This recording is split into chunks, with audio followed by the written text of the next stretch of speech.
Sayyidina wa maulana Muhammad wa ala alihi wa sahbihi ajma'in. Yang saya muliakan Tuan Imam, Tuan Bilal yang dirahmati Allah Ta'ala, hadirin hadirat.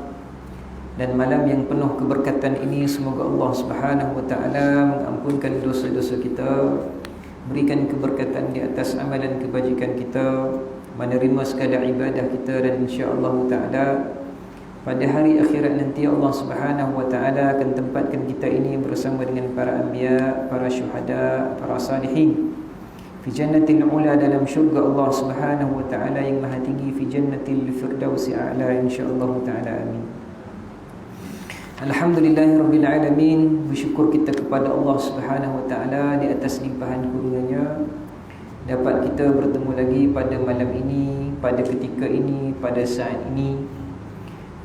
Dan saksikanlah oleh hadirin hadirat yang dirahmati Allah Subhanahu wa Ta'ala, apabila datang saja waktu yang penuh keberkatan padanya, ightanimha, ambillah ia, penuhilah ia dengan zikrullah, penuhilah ia dengan ingatan kepada Allah, penuhilah ia dengan ingat kepada mati, penuhilah ia ingat akan kesalahan, dan ingat bahawasanya banyak lagi kekurangan pada ibadah kita untuk dipersembahkan kepada Allah Subhanahu wa Ta'ala. Apakah waktu yang berkat itu? Maka ada ulama menyebutkan bahawasanya malam itu di antara waktu yang banyak keberkatannya di sisi Allah Subhanahu wa Ta'ala. Bahkan di antara maghrib dan isya itu adalah waktu yang berkat. Bahkan pada hari yang berkat, Yaumil Jum'ah Sayyidul Ayyam, hari Jumaat itu sudah berkat. Ada pada saatnya waktu-waktu yang berkat juga. Di antaranya adalah ketika mana baina khutbatain, di antara dua khutbah, baca doa di situ. Ketika mana imam naik di atas mimbar, ada berkatnya di situ. Banyak keberkatan yang ada pada saat-saat yang Allah Ta'ala sediakan kepada kita pada waktu yang berbeza-beza. Kerana apa? Kerana Allah Subhanahu wa Ta'ala kasih dan sayangkan kepada kita. Kalau kalian tidak mahu melihat kepada kesalahan kalian, minta kepada Allah Ta'ala supaya diberikan petunjuk dan hidayah. Mudah-mudahan dengan petunjuk dan hidayah Allah Ta'ala itu, kalian nampak akan kesalahan kalian. Sebab itu kalau kita minta kepada Allah Ta'ala setiap pagi, Allahumma hdina fi man hadait, kita tak rasa salah, kita tak rasa berdosa sebab semalam tidur, bangun-bangun pagi tak ada dosa apa pun. Tapi bermula dengan ibadah kita, kita sebut Allahumma hdina fi man hadait, ya Allah berikanlah hidayah kepada saya. Hidayah dalam kehidupan kita supaya terjaga Islam, terjaga amal, terjaga kebaikan. Tapi yang lebih jauh daripada itu adalah sedar dan beri hidayah kepada kita bahawasanya kita ini lupa dan alpa kepada Allah Subhanahu wa Ta'ala. Dengan sebab itu hadirin hadirat yang dirahmati Allah Ta'ala, kalaulah kita rasa tak ada apa pun kita nak minta kepada Allah Ta'ala, mintalah kepada Allah supaya diberikan kita ini hidayah, diberikan kepada kita ini taufik. Supaya apa? Supaya apa yang kita buat dalam kehidupan kita ini betul, terselamat, mendapatkan hasil walaupun sedikit. Kalau tak pun tidak mendapat penyesalan dan putus asa jauh daripada Allah Subhanahu wa Ta'ala. Dan sebab itulah kita lihat bahawasanya dalam ibadah kita minta iyyaka na'budu wa iyyaka nasta'in. Kita sebut kepada Allah Ta'ala iyyaka na'budu wa iyyaka nasta'in, ihdinas siratal mustaqim. Orang menghayati kepada suratul Fatihah atau pembukaan tu, dia sebut bantulah kami ya Allah, kepadamu lah kami berharap, berilah kami petunjuk hidayah-Mu ya Allah, tunjukkanlah kami jalan yang benar. Semuanya ini adalah nak menunjukkan kepada kita bahawasanya kita ini tidak boleh langsung terputus daripada rahmat dan petunjuk Allah Subhanahu Wa Taala. Maka dengan sebab itu ada waktu-waktu yang Allah Taala peruntukkan kepada kita, waktu yang berkat. Kan nak tidur malam pun kita digesa membaca doa.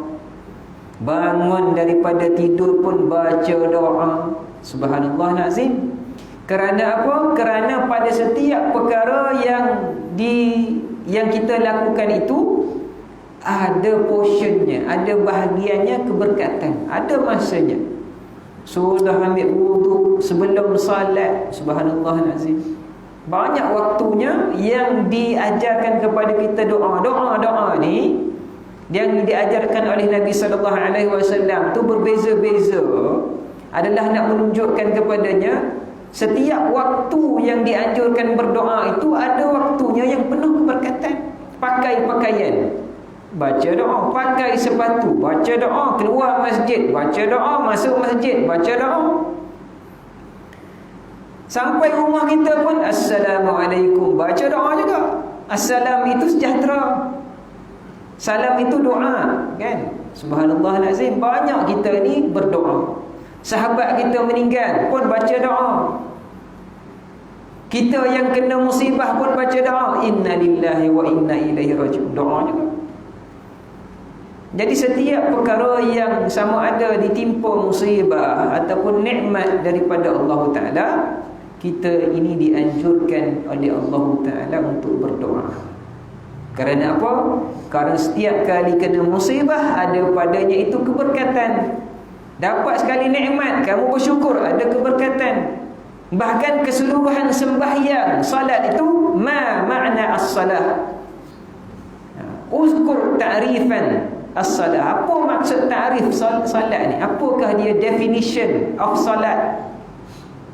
As-salah doa lil khair, doa untuk kebaikan. Sembahyang tu ta'rif dia apa? Ad-doa lil khair, doa untuk kebaikan. Dan kita sembahyang daripada awal sampai akhir, itu adalah maksudnya adalah doa kebaikan. Oleh yang demikian, hadirin hadirat yang dirahmati Allah Ta'ala, jangan tinggalkan sedikit pun waktu kita yang kita yakin ada padanya keberkatan. Ada padanya keberkatan. Minta doa kepada Allah Ta'ala. Minta apa Ustaz? Saya dah ada semua dah. Minta diberikan petunjuk dan hidayah, supaya kita tidak lupa akan diri kita di sisi Allah Subhanahu Wa Taala. Nah, ini yang kita bawa ni tuan-tuan, hari akhirat nanti. Nah, bukan egoistik kita, bukan takabur sum'ah kita, tak sombong kita, tak, semuanya tak berguna, melainkan qalbun salim, hati yang penuh dengan kesejahteraan. Itu yang kita bawa pada hari akhirat nanti. Bukan hati yang sombong, bukan bongkak, ujub, takabur, riak, tak. Semuanya itu akan dibaham oleh neraka Allah Ta'ala. Tapi yang membawa kepada kesejahteraan adalah hati yang tulus, yang ikhlas, yang penuh kehambaan, yang penuh tawaduk, yang penuh khusyuk. Bermula dengan apa? Dengan hidayah dan taufik. Bermula dengan titik hidayah itulah kita ni sembahyang saya tak cukup lagi, saya kena sembahyang dengan baik. Istighfar saya tak cukup lagi, saya kena istighfar dengan baik. Bermula dengan apa? Bermula dengan nampak kepada kesalahan. Apa syarat nampak tu? Nampak itu adalah taufik dan hidayah Allah Subhanahu Wa Taala. Apa dia hidayah? Hidayah itu adalah lorongan yang membawa kita kepada petunjuk Allah, iaitu hidayah Allah, Islam itu. Taufik itu apa? Tidak melakukan kesalahan, mengulangi kesalahan, ataupun minat kepada sesuatu kejahatan. Kita tahu benda tu tak baik, tapi kita minat padanya. Apa dia? Mengumpat. Tahu berdosa, tapi saya tak boleh berhenti mengumpat. Kalau berhenti mengumpat 1 hari, 3 hari demam. Sebab apa sampai begitu sekali Ustaz? Sebabnya itu hobi saya. Masya Allah. Ada juga hobi mengumpat. Macam orang berbohong lah. Kalau tak berbohong 1 hari, 3 hari demam. Kenapa ni berbohong? Kenapa tak berbohong 1 hari? Berbohong tu adalah hobi saya. Macam memancing.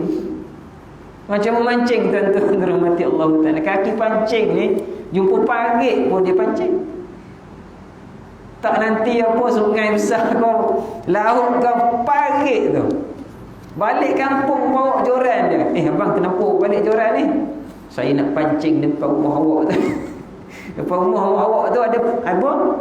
Ada tali air. Ada apa? Ada parit. Itulah tempat yang disukai oleh kaki pancing. Subhanallah. Kenapa? Hobi. Kerana apa? Kerana hobi. Nabi SAW ada hobi, ada.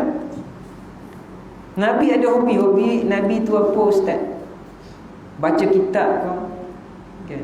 Kita kalau ahli akademik, apa hobi awak? Hobi saya menulis jurnal. Hobi awak apa? Hobi saya ni membaca. Hobi Nabi SAW apa, tuan-tuan rahmati Allah Ta'ala? Ashtahi an uqimal layl. Nabi kata, aku ni hobi aku apa? Sembahyang malam. Masya Allah. Sembahyang tu dah kena buat dah. Apa hobi Nabi? Sembahyang malam. Tanya pula, kita ni kalau sebut sembahyang tu taklif. Hobi apa hobi? Hobi saya ni mancing. Hobi apa? Apa membaca. Jadi berbeza-beza kita lihat bahawasanya Nabi SAW kana abidan qanitan lillahi ta'ala. Baik.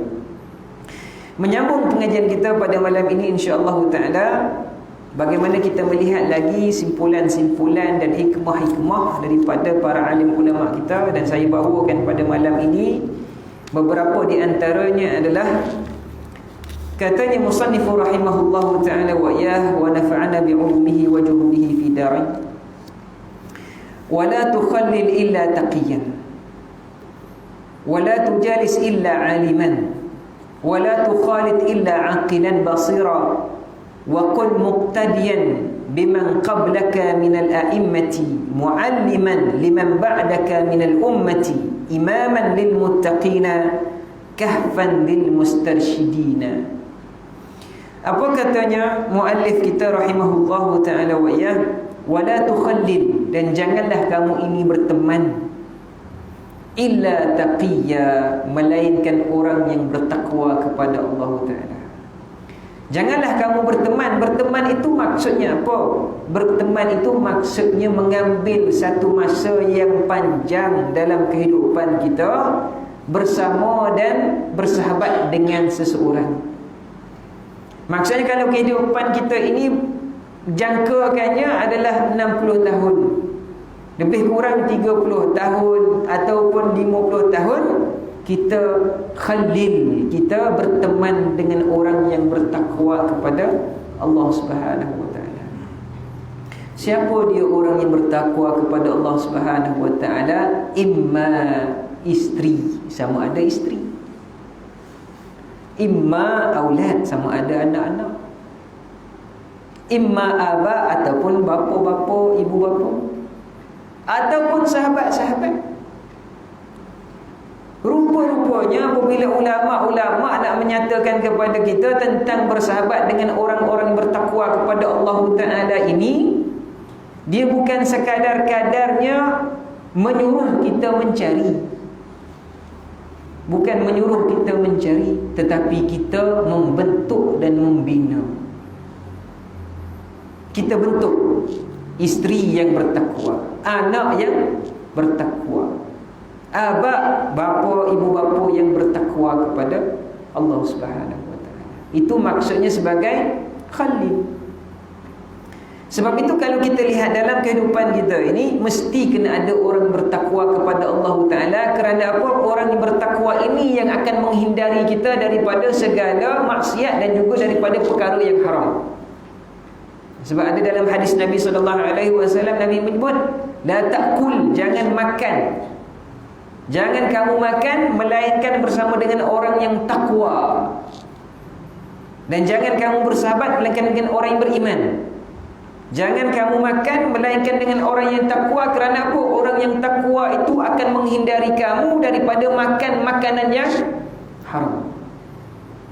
Dia bukan sedap saja, dia pisahkan kita ini daripada perkara-perkara yang haram. Ini makan yang haram, jangan kamu makan. Itu dia. Sedap pun sumbernya adalah sumbernya haram. Itu taqiyah. Maka ulama mengajar kepada kita bina. Nak cari ini mungkin susah, tapi kita bina. Kita latih orang yang takwa kepada Allah daripada kalangan isteri, daripada kalangan anak-anak, daripada kalangan ibu bapa kita.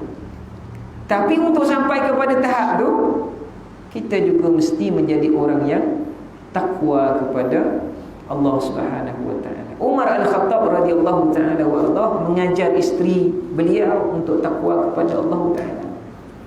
Walaupun Amirul Mukminin, walaupun seorang Amirul Mukminin. Pernah satu ketika didatangkan kepada Umar Al-Khattab radhiyallahu taala wa ardah miskun, kasturi, sedap baunya, harum. Daripada mana? Daripada luar Arab, daripada negara-negara luar Arab, daripada Parsi, Rom dan sebagainya. Datang bawa kepada Umar Al-Khattab radhiyallahu taala wa ardah, kana Amirul Mukminin, dan adalah pada saat itu Umar Al-Khattab Amirul Mukminin. Maka Umar tanya, ini untuk siapa? Miskun ni hadiah untuk siapa? Maka utusan itu menyebut, miskun ini, kasturi ini hadiah untuk Amirul Mukminin dan sekalian rakyat jelata. Untuk portion dia untuk Amirul Mukminin pun ada, untuk sekalian rakyat jelata pun ada. Maka Umar pun bertanya kepada rakyat, fikir macam mana nak bahagi ni, nak bahagi miskun. Yang tahu serba-serbi tentang kasturi ni, wangi-wangian ni, adalah wanita-wanita lah. Nescayalah wanita-wanita an-nisa yang minat dengan wangi-wangian. Mereka lah yang pandai untuk membahagikan ni. Maka Umar Al-Khattab panggil wanita-wanita mukminah yang semuanya mukminah, tanya, siapa di antara kalian ini yang boleh membahagikan kasturi ini secara adil dan saksama? Maka semua diam. Maka bangunlah Atikah. Atikah ni isterinya Umar Al-Khattab radhiyallahu taala anha. Dia kata, siapakah lagi wanita yang lebih takwa daripada isterinya orang yang takwa, Umar Al-Khattab radhiyallahu taala anha. Maka Umar kata apa? Tak boleh. Sebab apa? Sebab walaupun kamu ini adil, saksama, tapi ketika mana sahaja kamu menyelati di antara dua jari kamu, kan, pegang mis tadi, kasturi tadi, apabila dah selesai tu, dia pun nak sapuh ni, nak sapuh ni, akan masuk bahagian tadi ke dalam keluarganya Umar Al-Khattab radhiyallahu ta'ala warḍah. Tu daki lah kita panggil, kan. Miskun tu daki, masuk dalam bahagiannya keluarga Umar Al-Khattab radhiyallahu ta'ala warḍah. Ajar apa, tuan-tuan terhormati Allah Ta'ala? Ajar takwa. Walaupun isterinya Al-Faruq yang membezakan di antara Al-Haq wal Batil, Umar Al-Khattab ini gelar sebagai apa? Al-Faruq. Sehingga kan syaitan itu tidak akan berani berjalan mengikurinya ataupun berdepannya jalannya Umar Al-Khattab radhiyallahu ta'ala wa ardah. Kerana apa? Daripada min syiddat izzati, kekuatan takwa dia tadi. Tengok pun terbakar dah syaitan, kerana benarnya Umar Al-Khattab radhiyallahu ta'ala wa ardah. Maka itulah yang dia iktibas, dia reflect kepada isterinya, kepada ahli keluarganya radhiyallahu ta'ala anhum wa ajma'in. Wala tujalis illa aliman, dan jangan kamu duduk melainkan dengan orang yang alim, orang yang tahu. Tahu yang beramal, bukan tahu dia panggil apa, knowledgeable. Dia beza alim dengan musaqqaf, berpengetahuan. Alim ni Nabi SAW sebut pada akhir zaman aksarul khutbah. Nabi sebut pada akhir zaman ramai orang yang pandai pidato, cakap pandai, lancar, smooth. Wa qalilul ulama, sedikit ulama. Manhum, siapa mereka? Orang yang beramal dengan ilmu mereka. Kita duduk dengan orang banyak musaqqaf, knowledgeable, knowledge dia, Tapi membawa kepada kita apa? Membawa kepada kita ini kerungsingan. Tak boleh ambil pedoman sebagai ahli ibadat. Tak boleh. Hati kita rungsing. Knowledge, ya, ada knowledge tapi rungsing. Orang yang alim sedikit pun, tapi dia beramal dengan ilmunya. Maka ini yang disebutkan oleh muallif kita, wala tujalis illa aliman, yang mana dia ada ilmu dan mengajarkan kepada kita tentang ilmu. Ilmu apa, Ustaz?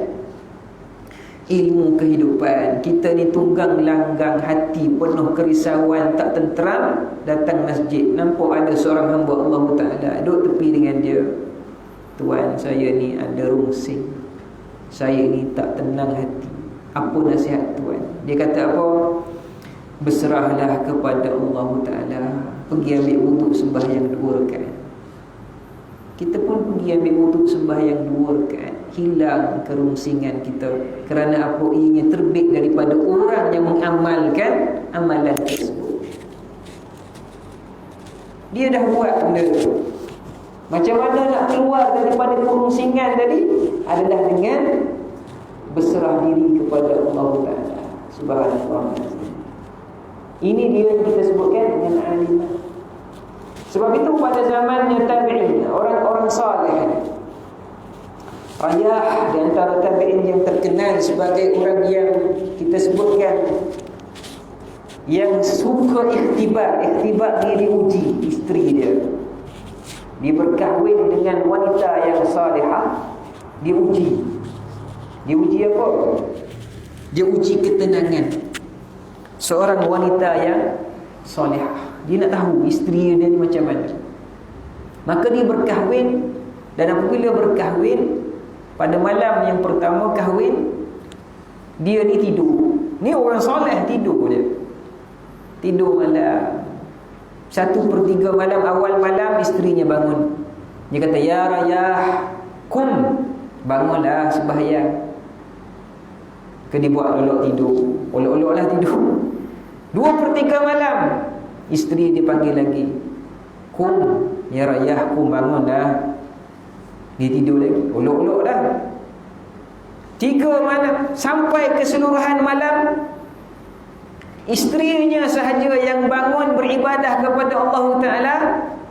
Dan sampailah kepada subuh, isteri dia kata, ya Rayah, al-askaru mahsinun wa anta naimun.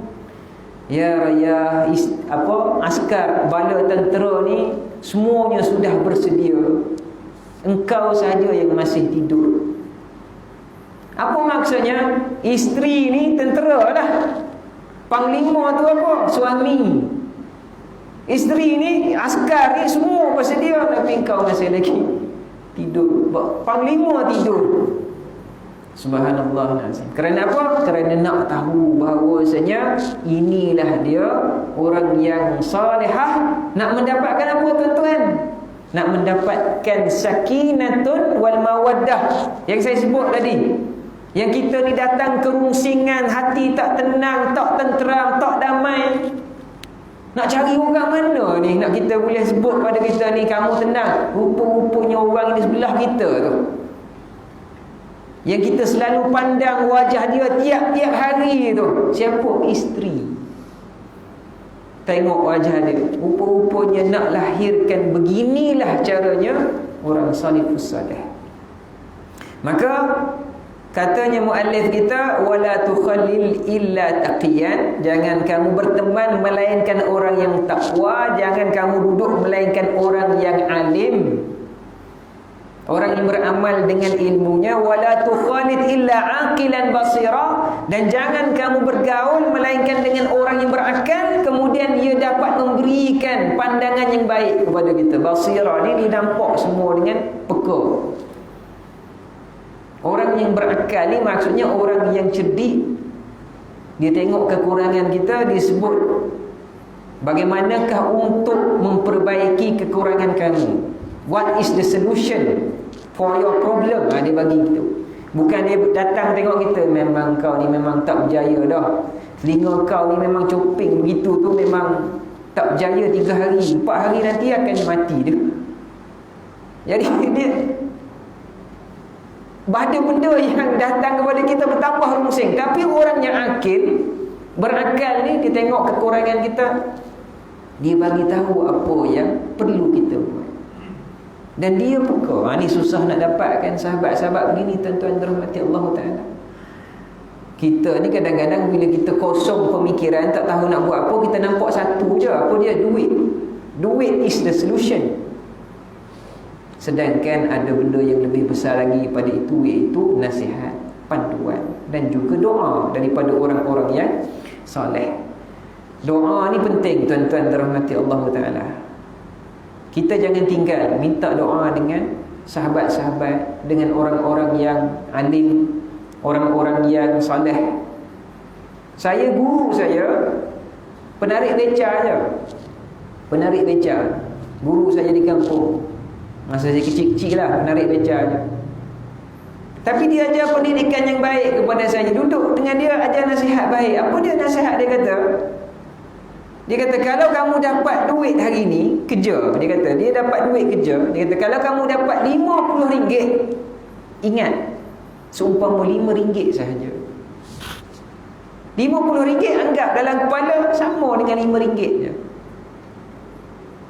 Apabila kamu dapat RM5, anggap itu sebanyak RM50.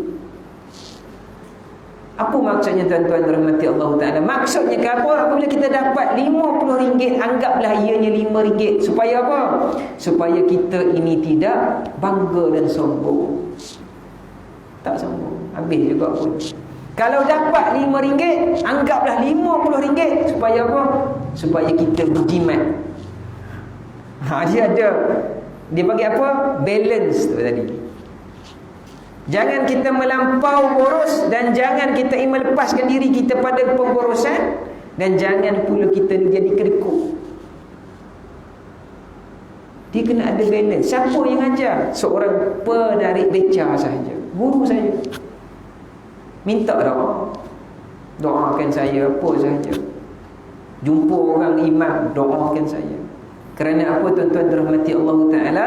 Dalam 1000 orang yang kita jumpa itu, mungkin ada orang di antaranya itu orang yang makbulan, doanya makbul, ijabatan doa itu dengan Allah Ta'ala di saat itu. Di saat itu, ketika mana kita ini sangat berhendak kepada Allah Subhanahu Wa Ta'ala. Wa kun muqtadiyan biman qablaka minal a'immati, dan jadikanlah diri kamu ini mengikuti para alim ulama daripada orang-orang yang terdahulu. Kerana apa? Kerana mereka ini orang yang telah berjaya dalam kehidupan mereka. Mereka telah selamat. Ajarkan kepada kita tentang agama ni. Mu'alliman liman ba'daka minal ummati, dan juga ikutlah kepada orang-orang yang alim. Orang-orang yang alim daripada ulama-ulama yang ada pada hari ini. Imaman lil muttaqin, dengan syarat mereka itu adalah orang yang bertakwa kepada Allah. Kahfan lil mustarsyidin, payung kepada orang-orang yang mendapat petunjuk daripada Allah Subhanahu Wa Ta'ala. Nak kenal mereka ini, kenal dengan akhlak. Kenal dengan akhlak. Duduk dengan mereka, kenal akhlak mereka. Bukan kenal pidato mereka, bukan kenal apa yang mereka tak pamerkan dan tonjolkan. Wala tuzhiranna ila ahadin syakwa wala ta'kul bidinika ad-dunya. Dan jangan kamu zahirkan kepada seseorang pun apa dia? Rayuan yang hanya asalnya untuk Allah Subhanahu Wa Ta'ala. Jangan. Yang selesaikan kepada kita Allah Ta'ala. Jangan kamu tonjolkan itu, kerana itu adalah eksklusif diri kamu dengan Allah Subhanahu Wa Ta'ala. Apa syakwa kita kepada Allah Ta'ala? Apa kita rayuan dan aduan kita kepada Allah? Dosa saya ya Allah banyak, saya silap dulu ya Allah banyak, dosa saya dengan Allah banyak ya Allah, ampunlah dosa saya. Saya ni jahil, berilah ilmu kepada saya, berilah kefahaman. Ini syakwa. Ini dia aduan kita, khas kita dengan Allah Ta'ala. Kita tak boleh macam rasa kita ini terlalu senang. Pergi cakap ke kawan tu, aku ni banyak dosa lah, macam mana aku nak buat? Kan? memberitahu untuk perkongsian supaya kita ni diajar untuk taubat apa ni, tapi cerita dulu aku ni buat ni, macam mana aku nak buat ke taubat macam tu je. Sedangkan ini kita pohon kepada Allah Subhanahu wa taala supaya diberikan kepada kita kekuatan untuk memohon taubat dan istiqamah di atas taubat itu. Ini syakwa kita kepada Allah Subhanahu wa taala. Kahfan lil mustarsyidin wala ta'kul bidinika ad-dunya, dan jangan kamu makan dunia dengan agamamu. Jangan kamu menjadikan dunia itu sebagai landasan untuk kamu ini kenyang, untuk menjadikan kamu ini senang. Begitulah maksudnya. Maksudnya jangan menipu dengan urusan agama Allah Subhanahu wa taala. Na'udzubillah min zalik. Ini adalah perkara yang sangat-sangat berlaku pada akhir zaman. Sehingga kan Nabi sallallahu alaihi wasallam menyebutkan, ya'ti zaman, akan datang satu masa, satu zaman yang mana seorang lelaki itu dia tidak kisah. Seorang lelaki dia tidak kisah ma'asabahu min malin, dia tak kisah harta yang datang kepadanya itu halal ataupun haram. Akan datang pada satu masa Nabi SAW kepada umat ini, Nabi menyebut apa dia? Asaba, seorang lelaki yang asaba mal, yang kena harta, yang dapat harta, dia tak kisah apa pun halal ataupun haram, yang pentingnya dapat sahaja. Bila zaman itu tuan-tuan dirahmati Allah Ta'ala? Dahulu dah, sekarang pun masih juga berlangsung. Tak kiralah halal ataupun haram, asalkan ianya harta, asalkan ianya senang. Na'udzubillah min zalik. Sebab itu Nabi SAW menyebutkan benda yang paling ditakuti oleh baginda Nabi SAW apabila dibukakan oleh Allah Ta'ala miftah ni. Miftah, dibukakan kunci dunia. Dibukakan kunci dunia inilah, maka masuk semuanya akan segala kejahatan. Takut kepada siapa? Takut kepada umat Nabi Muhammad sallallahu alaihi wasallam. Wa khudh bihazzika minal uzlati, dan ambillah bahagian kamu daripada menyendiri. Menyendiri ini bukan bermaksud duduk dalam gua sahaja. Saya dah menyendiri ustaz, saya tak boleh hidup dengan manusia dah, pergi naik apa, berogah ke apa, duduk tapa di sana, tak nak turun-turun dah. Bukan. Uzlah ini ambil satu bahagian daripada waktu, tengok introspeksi diri, muhasabah diri. Tak kira lah setiap waktu kita ni ada masa kita bersendirian. Bukan duduk dalam bilik air lah termenung, bukan. Masuk uzlah itu ambil satu waktu dalam masa kita beribadah kepada Allah Ta'ala. Masa kita refleks diri kita, kita duduk, kita lihat apa yang kita tersilap, banyak yang kita kurang, banyak yang kita salah, banyak kita menyakiti hati orang. Subhanallahazim. Pohon kepada Allah Ta'ala supaya diberikan kepada kita ini petunjuk, diberikan kepada kita ini kemudahan untuk kita mohon maaf kepada orang-orang yang kita silap, kita tersilap. Subhanallahazim. Ini menunjukkan bahawasanya manusia ini mesti kena ada bahagiannya daripada uzlah. Tengah-tengah malam, bangun tengah malam uzlah, lagi baik. Sebab pada masa itulah kita akan merasakan bahawasanya tidak ada sesuatu pun yang lebih dekat kepada kita fi janahil lail, pada tengah-tengah malam itu, melainkan apa dia? Kematian dan kegelapan sahaja. Siapa yang akan dapat menyelamatkan kita daripada kematian melainkan Allah Subhanahu wa taala. Ni kita ni semua ni, kita bangun-bangun tengah malam, siapa yang akan boleh menyelamatkan kita daripada kematian? Sebab apa? Sebab tidur pun tak boleh nak tahan. Mengantuk sangat-sangat dah tidur. Mati itu bahagian sepupunya kepada tidur, ataupun saudaranya kepada tidur. Siapakah yang dapat menahan akan kematian dalam keadaan kita ini berdosa kepada Allah Ta'ala? Melainkan dua sahaja solusinya, iaitu diampunkan, minta Allah Ta'ala sebelum kita ini meninggal, ampunkan dosa saya ya Allah, ampunkan dosa saya ya Allah. Yang keduanya, solusi yang keduanya apa dia? bahawasanya elakkanlah saya ini meninggal dalam keadaan saya berdosa kepada-Mu. Dua tu je lah. Subhanallah nazim. Jadi siapakah yang dapat menyelamatkan kita daripada azab Allah Ta'ala? Adalah Allah Subhanahu Wa Ta'ala, dengan ibadah kita, dengan munajat kita, dengan uzlah kita.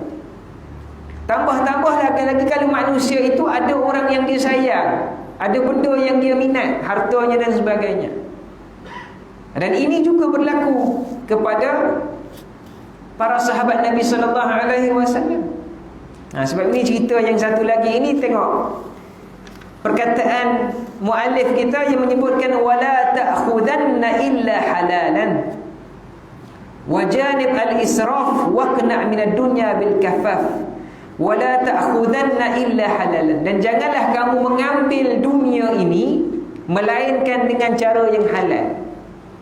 Jadi di sini ulama ada sebut apa dia? Wala ta'khudanna, jangan kamu mengambil dunia ini untuk diri kamu melainkan dengan cara yang halal ataupun dengan bahagian yang halal daripada dunia, dan jangan pula kamu memberinya kepada anak isteri kamu dengan yang haram itu.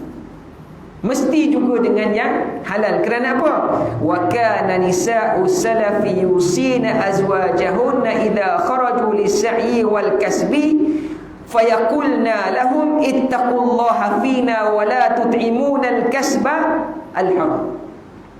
Apa dia kata? Adalah wanita salaf, mereka memberikan wasiat kepada suami-suami mereka. Wanita-wanita pada salafus salih, ketika mana suami mereka keluar bekerja, cari harta, cari nafkah, cari yang makanan, minuman, para isteri ni sebut ittaqullah, wahai para suami, ittaqullah, takwalah kamu kepada Allah Ta'ala, jangan kamu bawa masuk ke dalam rumah kami dan berikan kepada kami makanan yang haram.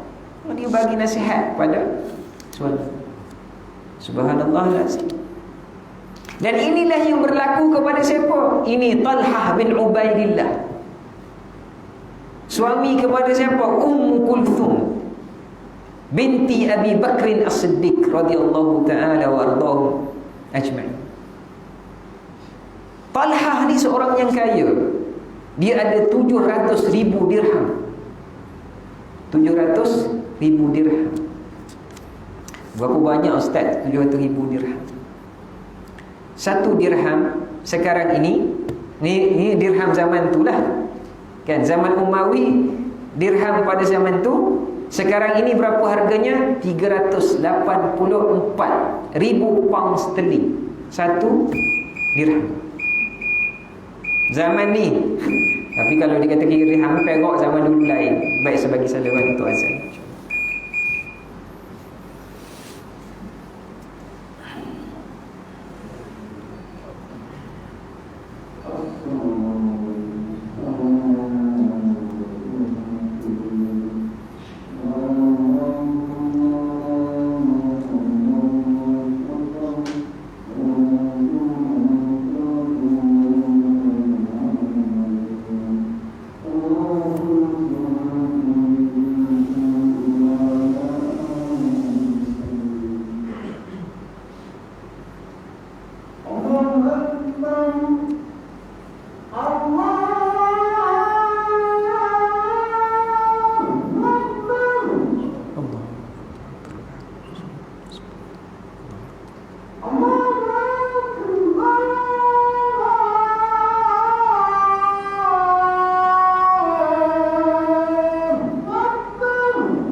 Wassallallahu ala sayyidina Maulana Muhammad wa ala alihi wasahbihi ajma'in. Alhamdulillah.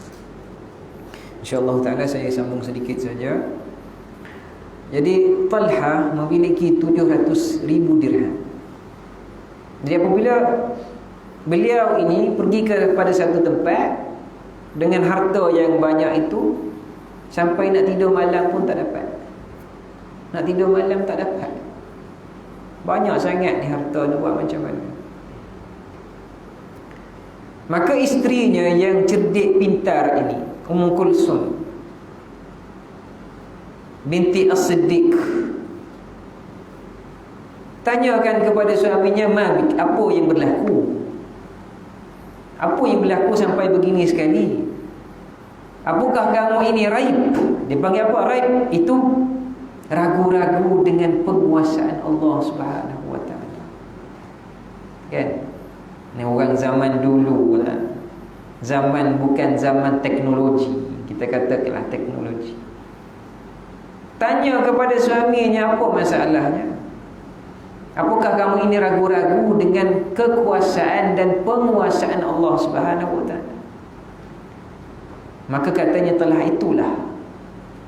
Dengan sebab apa? Sebab ada karung yang banyak daripada bahagian dunia. Maka apa caranya? Ummul Kulsum kata, engkau kenal tak sahabat-sahabat keluarga kamu di sini yang susah-susah? Yang susah-susah kenal? Ada. Panggil semuanya. Katanya Ummul Kulsum, panggil semuanya. Maka datang semuanya, dibahagikan harta tu satu-satu sampai tak ada. Macam mana sekarang? Tenang hati saya. Kita ni kalau dibuat isteri kita macam tu, balik-balik rumah pun tak ada. Macam cerita Piramli tu, Alibaba punya lapuk tu, nyaya kita. Tapi ini dia nak sebutkan kepada kita semua, hadirin hadirat yang dirahmati Allah Ta'ala, bagaimanakah di antara keluarga itu, suami dan isteri itu saling melengkapi. Dengan sebabnya asasnya apa? Asasnya adalah takwa kepada Allah Subhanahu wa taala. Sampaikan isteri pada para salafus salih ini, para sahabat ini, sebut, abang pergi kerja nanti bawa balik jangan benda-benda yang haram. Sebab apa? Sebab saya sedang mengajar anak-anak saya ni baca Al-Quran. Saya nak dia menjadi orang yang hafizul Quran. Saya nak menjadi dia ni orang yang alim, bijaksana, pandai. Dan semuanya tidak akan berjaya melainkan dengan sumber yang halal. Saya sebut kepada pelajar saya katakan, kamu ini sekarang ini belajar di universiti, saya yang mengajar antum, kamu semua. Dan saya ingin ingatkan kepada antum semua, kamu semua jangan buat maksiat walaupun berkapul. Kapul lah, budak-budak ni dikapul. Sebab apa? Sebab saya nak anak-anak saya ni cerdik, pandai, hafizul Quran. Saya ada anak-anak, saya nak mereka ni hafizul Quran, cerdik, pandai, bijak, beramal saleh, takwa. Jangan antum menjadi sumber kepada rezeki saya yang haram, kerana saya akan masukkan rezeki ini ke dalam ahli keluarga saya. Kalau saya tidak pesankan begini, nescaya saya ini bermasalah dan tidak mengingatkan antum dengan maksiat, mengingatkan antum dengan balasan Allah Subhanahu wa taala. Saya kata, saya merayu pohon jangan buat maksiat. Kerana antum berkait dengan saya, antum tu kamulah. Kerana antum ini berkait dengan saya ini guru antum, lecturer antum, dan antum pelajar saya, pohon jangan buat maksiat, kerana ianya boleh memberi kesan kepada rezeki saya, dan rezeki saya itu akan masukkan ke dalam ahli keluarga saya. Hancur cita-cita kita, tuan-tuan. Kita nak anak kita ni pandai, hafizul Quran, cerdik, berakhlak mulia. Tapi kita ini tak kisah apa yang kita masukkan dalam keluarga kita. Na'udzubillah min zalik. Naktafi bihadzal qadar. Cukuplah dengan kadar ini sahaja. untuk pada malam ini. Banyak kesilapan dan kesalahan saya, ada perkara-perkara yang saya mengguruskan hati tuan-tuan dan puan-puan rahmati Allah Ta'ala daripada ucapan dan kata-kata saya. Saya mohon maaf. Saya mohon maaf di atas hal yang demikian. Mungkin ada yang terasa, segala yang baik daripada Allah, yang kurang pada saya sendiri. Aku liqauli hadza wa astaghfirullah li wa lakum. Wassalamualaikum warahmatullahi wabarakatuh. Alhamdulillahirabbil alamin. Wassalatu wassalamu ala rasulillah Sayyidina wa Maulana Muhammad wa ala alihi wa sahbihi ajma'in. Allahumma fakkihna fi dinikal Islam wa ulumi din ya akramal akramin. Wa sallallahu ala Sayyidina wa Maulana Muhammad wa ala alihi wa sahbihi